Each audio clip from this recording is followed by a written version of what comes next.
Гость нашей программы – доктор, автор и исполнитель, руководитель первой частной клиники восстановительной медицины и реабилитации в Южной Осетии, общественный деятель, спортсмен Игорь Кудзыев. Игорь, прежде чем мы начнем нашу беседу, позвольте поздравить вас с днем рождения. Спасибо. Пусть этот день рождения будет запоминающимся и принесет много радости, улыбок и счастья. Спасибо. Расскажите нам немного о себе. Вы с детства занимались музыкой? Ну, как-то так получилось, да. У меня сосед играл очень красиво, хорошо. И я слушал его, и хотелось тоже освоить этот инструмент. Ну, и все пошло-поехало, потихоньку начал бренчать, пока на улице с ребятами, дальше в школе. Вот. А потом уже, когда поступил в медакадемию, познакомился с очень интересным человеком и музыкантом, моим единомышленником, можно сказать, это Мурат Доев. Вот, с ним создали студенческую рок-группу. Вот, она просуществовала 3 года, играли очень интересную музыку, это без ложной скромности могу сказать. По республике катались и давали вот эти концерты. Тепло принимали, честно говоря. Игорь, скажите, кто больше всех нравился из известных гитаристов в те времена? Их было очень много, тем более 70-е, 80-е годы. Ну, вот, скажем так, Ричи Блэкмор для меня был, есть и останется одним из лучших гитаристов. Из наших играет, молодец, это Ленчик Тибилов. Кстати, он первый начинал такое трехструнное соло в стиле Джимми Хендрикса. Как-то так. А из музыкантов на мою такую творческую деятельность очень сильно повлиял легендарный Валерий Алексеевич Сакаев. Это человек, который ориентировал меня на осетинскую музыку, это человек, который ставил мне голос, это человек, который мне прививал любовь к Осетии, любовь к осетинским мелодиям, к осетинскому творчеству. Вот. И, в принципе, он и стал таким якорным моментом в моей жизни, чтобы я начал не просто писать, но и пропагандировать осетинскую музыку, осетинское искусство, за что я, в принципе, должен, конечно, в первую очередь сказать спасибо ему, и во вторую очередь это своим родителям. Хотя мама до последнего меня всегда гоняла и говорила: ну, ты в итоге идешь в медицину или хочешь стать музыкантом, или в консерваторию. Вот. Для меня это была очень сложная дилемма, с кем стать, выбрать профессию эскулапа или стать музыкантом. Вот. Хотя после я понял, что да, все-таки медицина, она на первом месте, а музыка, она как бы всю жизнь меня сопровождала, никогда не было такого момента, чтобы музыка мне мешала. Наоборот, они как-то всегда друг друга очень гармонично дополняли. Да, Игорь, многие врачи имеют различные хобби. Кто-то пишет картины, стихи, рассказы. Многие из них работают врачами, но известными становятся благодаря другим каким-то качествам и талантам. Многие становятся известными актерами, певцами, писателями.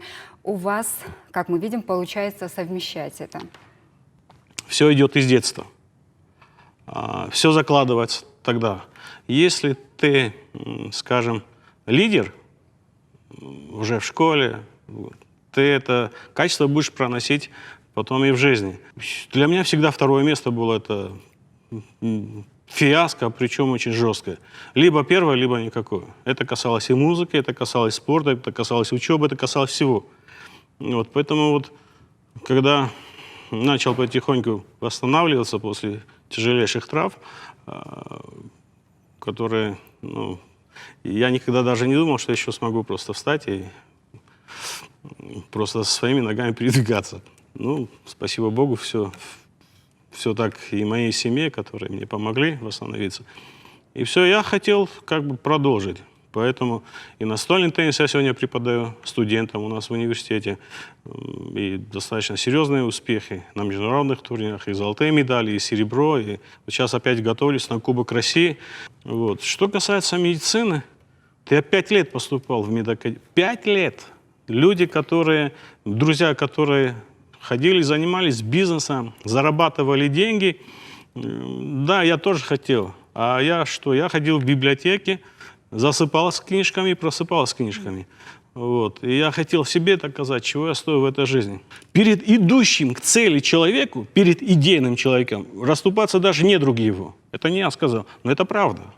Вот поэтому, если у человека есть цель, за этого человека можно не волноваться. Все гости нашей студии с особой теплотой вспоминают студенческие годы. Думаю, и вам есть что рассказать. Ну, это, наверное, спасибо большое за этот вопрос. Это, наверное, та золотая пора, которая останется со мной, наверное, на всю жизнь. Реально, у меня была очень бурная студенческая, в прямом, в переносном смысле этого слова. Да? Почему? Потому что, я же говорю, я когда стал 5 лет поступать в институт, и ты становишься студентом, ну, сложно передать эти чувства. При всем при том, что я не проходил по конкурсу, и мне свое ректорское место дал, на тот период ректором был Казбек Даскович Салбиев. Величайший, великий мужчина, настоящий осетин, Ероллег, мене вот Кефахоныч, вот Эрдауджин, Ваздон, Вазбен. Ну, честное слово, я ему всю жизнь буду благодарен. Он мне дал свое место, ректорское место. Это одно его ректорское место бывает. Он мне предоставил наиболее проявившим себя как абитуриенту. Мне ничего не оставалось делать, как оправдать это великое его доверие. Начал заниматься наукой. И будучи студентом 5-го курса, моя статья вышла в ХАФе на международном студенческом научной конференции. Моя работа взяла 1-е место. Когда диплом, значит, прислали, меня позвал Казбек Даскович. И очень как-то по-теплому, сейчас дословно не вспомню, сказал: «Буздык Меферт». Говорит: спасибо, что ты оправдал мое доверие. Ну что еще может быть дороже вот этого признания, да, когда ты на самом деле смог вот перед этим старшим, который тебе доверил, который тебе отдал, подарил эту мечту, что он тебя поблагодарил за то, что ты оправдал его надежды. Были времена, когда авторскую песню запрещали, обвиняли в непрофессионализме, но песни, сочиненные в стройотрядах, в кругу друзей-единомышленников, очень быстро разлетались по стране и становились народными. Почему же люди разных профессий пишут песни? Вот вас что заставляет, к примеру, это делать? На самом деле, да, были такие времена, когда запрещали авторские песни, и причем очень жестко их преследовали. Я не могу сейчас точно утверждать, почему именно было гонение на этих людей. Но знаю одно, что любая вещь, которая сделана грамотно, в которую ты вкладываешь душу, она всегда найдет понимание. По крайней мере, вот с песней, которой я дебютировал спустя 14 лет, я ждал своей мечты. Я шел 14 лет, я был выключен, ну, скажем так, потихоньку. Я ждал, что я вернусь на большую сцену, и вернулся с песней «Кадма».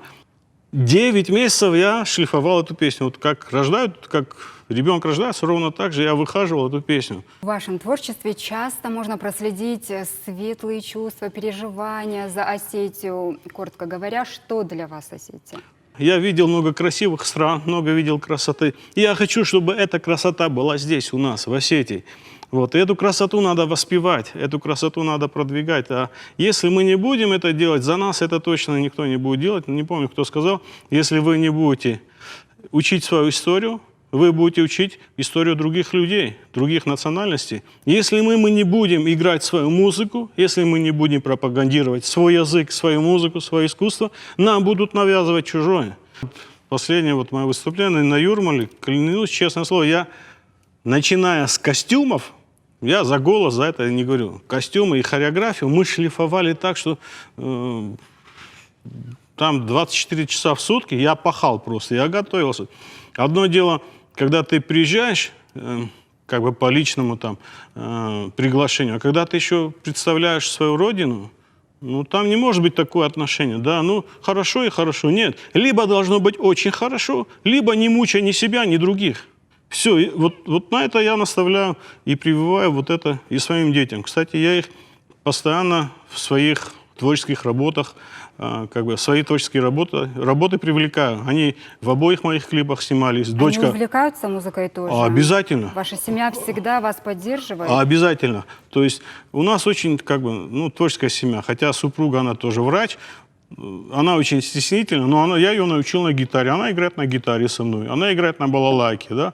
То есть мы обычно дома, когда собираемся всей семьей, там, 2 гитары, да, Сослан на доводе, там, Фатима, может быть, на балалайке подыгрывает.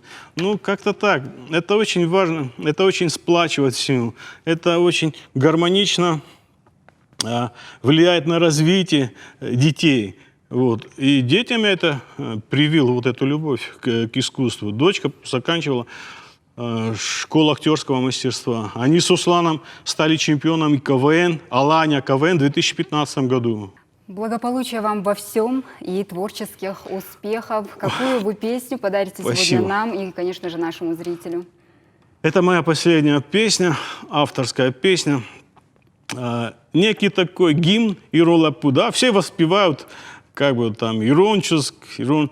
Ну почему-то ребята же, это у нас воины, у нас и как бы вот у Аланов там подразделялись и жрецы были, и эти люди искусства. То есть то же самое сегодня. Это как бы хочется Ирон-Лапу, Ирон-Лапута объединить, да, такая объединительная песня.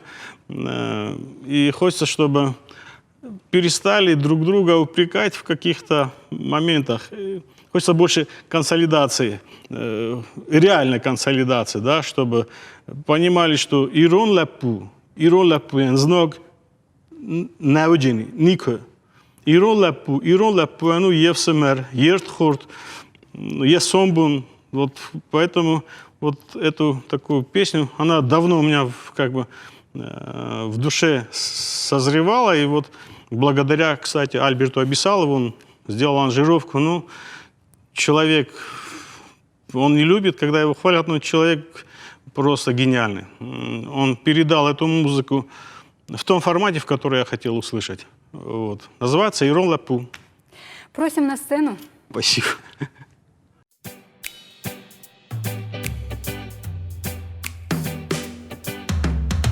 Abonuz mezarek zar mevsim erdeven Mahire kabul ter iristanız boşkenem Hussare şekatme ay kusat dertil mezart İvjinad netıxu İvmeskene mahneşan İran lebu Vallahi su Irон-Лапу, deme fidaru.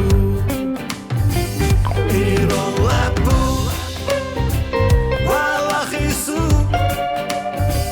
Iron-Лапу, deme fidaru. Odun esval bize, yine kaçıştır hırşav. Kuvam deme juhter, de nezerde ter